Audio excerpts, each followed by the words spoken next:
Breaking news చూస్తున్నాం. రాజ్యసభ ఎన్నికలకు schedule విడుదలైంది. 15 రాష్ట్రాలకు చెందిన 56 మంది సభ్యులకు ఎన్నిక జరగబోతోంది.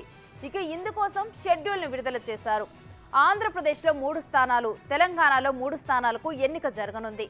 ఫిబ్రవరి 8న రాజ్యసభ ఎన్నికకు నోటిఫికేషన్ విడుదల చేయనున్నారు.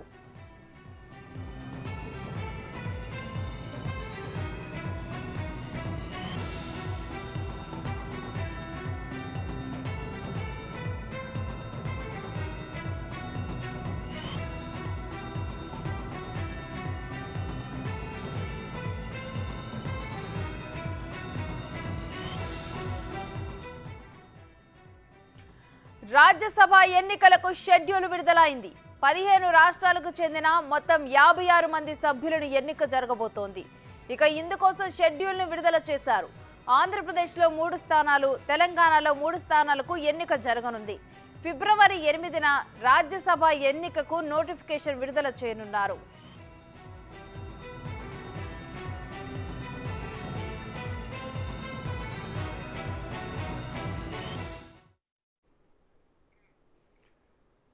ఇక ఇదే అంశానికి సంబంధించి మరింత సమాచారం మా విజయవాడ ప్రతినిధి శివ లైవ్ లో అప్డేట్స్ అందిస్తారు.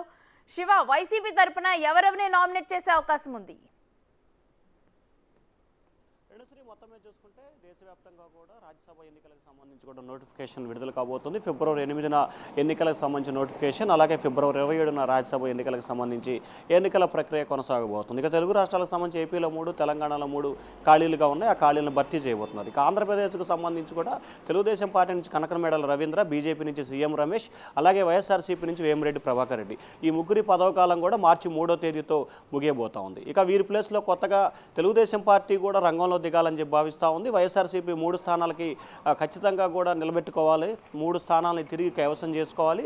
ఉన్న బలాల నేపథ్యంలో 3 స్థానాలను ఎట్టకేలకు సాధించాలనేది వైఎస్ఆర్సీపీ టార్గెట్గా పెట్టుకుంది. దీంట్లో వైఎస్ఆర్సీపీకి సంబంధించి కూడా మాజీ ఎంపీ వైవి సుబ్బారెడ్డి పేరు ప్రధానంగా వినిపిస్తూ ఉంది. అలాగే రెండో పేరు సంబంధించి గొల్లా బాబురావు, ఈయన ప్రస్తుతం పాయకరావుపేట శాసనసభ్యుడిగా ఉన్నారు. ఈయనకు మొన్న ఇచ్చిన లిస్టులో టికెట్ రాని పరిస్థితి కనిపించింది. ఇక మూడో దానికి సంబంధించి కూడా రాయలసీమ ప్రాంతానికి సంబంధించిన మేడ రఘురామరెడ్డి పేరు ప్రధానంగా వినిపిస్తూ ఉంది. ఆయనతో పాటుగా ఇటీవల కాలంలో చిత్తూరు ఎమ్మెల్యేకి సంబంధించి కూడా శ్రీనివాసుల పేరు మరొకటి కూడా తెర మీదకి వస్తుంది. ఈ 4 పేర్లకు సంబంధించి కూడా వైఎస్ఆర్సీపీ ముగ్గురిని ఫైనల్ చేసే అవకాశాలు మెండుగా కనిపిస్తున్నాయి. దాదాపుగా వీరికి సంబంధించి వైవి సుబ్బారెడ్డి, గోళ్ళ బాబురావు పేరు దాదాపుగా ఫైనల్ అయిన పరిస్థితి కనిపిస్తుంది. ఆ తర్వాత కులాల సమీకరణని బేరేజ్ వేసుకొని ఈ నేపథ్యంలో మరొక స్థానాన్ని రెడ్డి కేటాయించాలా, లేకపోతే మైనార్టీ కేటాయించాలా, లేకపోతే ఎస్సీలకు కేటాయించాలా, లేకపోతే జనరల్ కేటాయించాలా అనే దానికి సంబంధించి కూడా వైఎస్ఆర్సీపీ తర్జన పడతా ఉంది. ప్రస్తుతానికైతే వైఎస్ఆర్సీపీ సంబంధించి 3 రాజ్యసభ స్థానాలకు సంబంధించి 4 పేర్లను కూడా దాదాపుగా జాబితా అయితే సిద్ధం చేసింది. ఈ 4 పేర్లలో 3 పేర్లను ఫైనల్ చేయాలని చెప్పి భావిస్తున్నారు. ఇక తెలుగుదేశం పార్టీకి సంబంధించి కేవలం 23 మంది శాసనసభ్యులే ఆ పార్టీకి ఉన్న పరిస్థితి కనిపిస్తూ ఉంది. దీనికి సంబంధించి దాదాపుగా 43.75 అంటే 44కు సంబంధించిన స్థానాలు ఉంటే కనుక ఖచ్చితంగా ఎమ్మెల్యేకి మద్దతు పలికితే రాజ్యసభ స్థానం గెలుపొందే అవకాశం కనిపిస్తూ ఉంది. తెలుగుదేశం పార్టీ కేవలం 23 స్థానాలు మాత్రమే ఉన్న పరిస్థితి కనిపిస్తూ ఉంది. వైఎస్ఆర్సీపీకి సంబంధించి ఇప్పటికి ఎవరైతే 28 మంది ఎమ్మెల్యేలకి సిట్టింగులకు అవకాశం లేదు, వారిలో 10 మంది దాదాపుగా తెలుగుదేశం పార్టీకి మద్దతు ఇస్తామని చెప్పి ఇప్పటికే బహిరంగంగా చెప్పినట్లు కూడా తెలుస్తూ ఉంది. మరొక 10 మంది మద్దతు కోసం టీడీపీ విశ్వ ప్రయత్నాలు అయితే చేస్తూ ఉంది. ఆల్రెడీ వైఎస్ఆర్సీపీ పట్ల, అలాగే ముఖ్యమంత్రి జగన్మోహన్ రెడ్డి తీరు పట్ల 28 మంది సిట్టింగులకు ప్లేస్ ఇవ్వలేదు కాబట్టి దాంట్లో దాదాపుగా 20 మంది పైగా కూడా తీవ్రస్థాయి అసంతృప్తి, ఆగ్రహంతో ఉన్నట్లు కూడా తెలుస్తూ ఉంది. వారందరినీ కూడా వారి పట్ల ఉన్న అసంతృప్తిని తెలుగుదేశం పార్టీ క్యాష్ చేసుకునే ప్రయత్నం చేస్తాం. దానిలో భాగంగానే తెలుగుదేశం పార్టీ తరపున వర్లా రామయ్యకి అవకాశం ఇచ్చే ఆలోచన కూడా టీడీపీ అధిష్టానం పరిశీలనలో పెట్టింది. గతంలో గతం జరిగిన సంబంధించి 2018 సమయంలో కూడా వర్లా రామయ్యని దాదాపుగా రాజ్యసభకు సంబంధించి టీడీపీ నామినేటెడ్ చేసిన పరిస్థితి పనిచింది.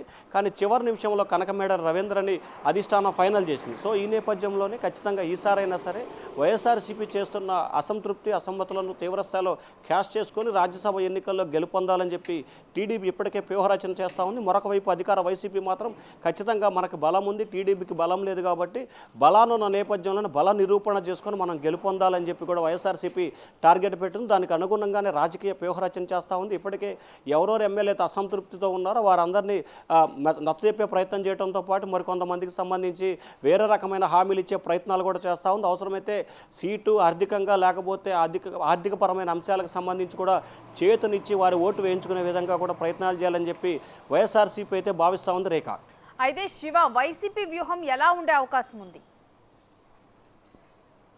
అంటే ప్రధానంగా చూసుకుంటే ఆంధ్రప్రదేశ్ సంబంధించి 175 శాసనసభ స్థానాలు ఉన్నాయి. 3 రాజ్యసభ స్థానాలకు సంబంధించి 175/4. ఎప్పుడైనా సరే రాజ్యసభకు సంబంధించి ఎన్నికలు జరుగుతున్న సమయంలో ఎన్ని స్థానాలు అయితే బరిలో ఉంటారో దానికి అదనంగా మరొక స్థానాన్ని, అంటే ఎవరన్నా పోటీ చేస్తే ఇబ్బంది లేకుండా నలుగురికి సమానంగా పంచే రీతిలో రాజ్యసభ ఎన్నికలు ఓట్లను షేర్ కేటాయిస్తారు. సో ఈ నేపథ్యంలో నలుగురికి సంబంధించి 44 చొప్పున డివైడ్ బై చేస్తారు. సో ఈ 44కు సంబంధించి ఒక్కొక్క వారికి 44 మంది ఓట్లు కేటాయించే అవకాశం కనిపిస్తూ ఉంది. ఇప్పటికే ఒక్కొక్క రాజ్యసభ సభ్యుడికి 3 రాజ్యసభ సభ్యులకు సంబంధించి వైఎస్ఆర్సీపీ 44 మందిని ఎంపిక చేసి వారందరికీ కూడా 2 రీజనల్ కోఆర్డినేటర్ని ఇన్ఛార్జిగా నియమించే ఆలోచన చేస్తూ ఉంది.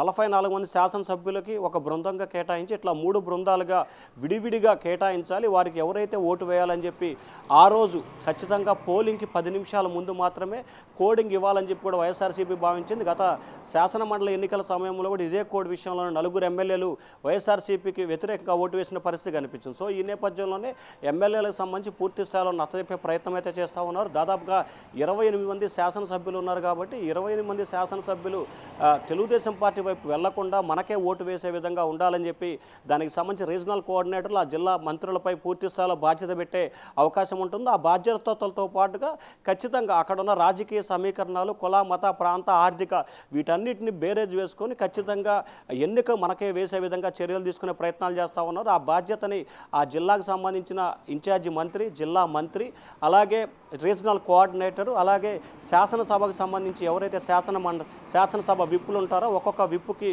కొంతమంది ఎమ్మెల్యేలని బాధ్యులుగా అప్పజెప్పి ఈ ప్రయత్నాన్ని అయితే చేయబోతా ఉన్నారు. Right, thank you Shiva.